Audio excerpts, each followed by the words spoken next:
एक बार आपका फिर से स्वागत है हमारे चैनल सनातन धर्म में। आज हम आपको भगवान शिव के एक भक्त की कथा सुनाने जा रहे हैं। उससे पहले अगर आपने हमारे चैनल को सब्सक्राइब नहीं किया है तो चैनल को सब्सक्राइब कर लेना। चलिए कथा शुरू करते हैं। एक बार कैलाश पर्वत पर भगवान शिव और मां पार्वती बैठे हुए थे। शिव जी ध्यान लगा कर बैठे थे। तभी पार्वती जी ने देखा कि वे मंद मंद मुस्कुरा रहे हैं। पार्वती जी के मन में प्रश्न उठा कि आज महादेव ध्यान मुद्रा में भी क्यों मुस्कुरा रहे हैं।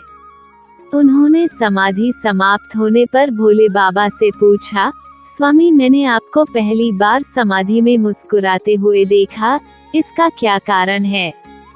तब शिव जी ने उन्हें बताया कि उनके एक भक्त और उसकी पत्नी की बातें सुनकर वे समाधि में मुस्कुरा रहे थे।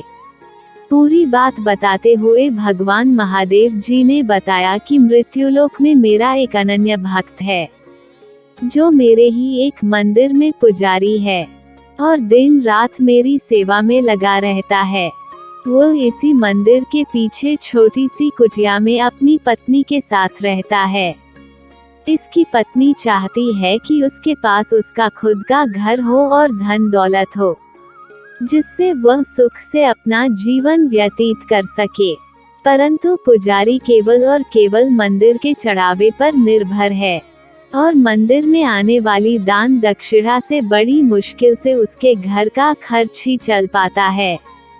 घर और अन्य सुख सुविधा कहाँ से आएंगी।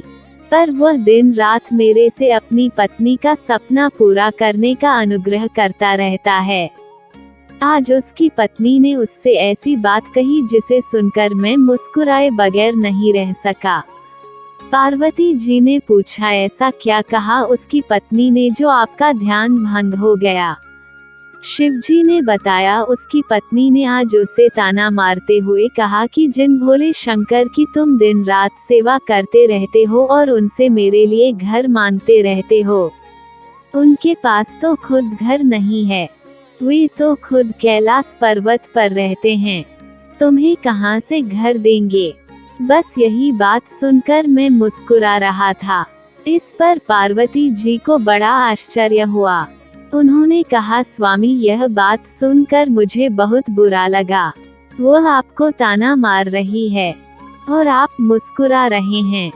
आप उसे एक घर और सुख सुविधाएं दे दीजिए जिससे वो आपकी निंदा न कर सके। इस पर शिव जी ने कहा, पार्वती यह मेरे वश में नहीं है।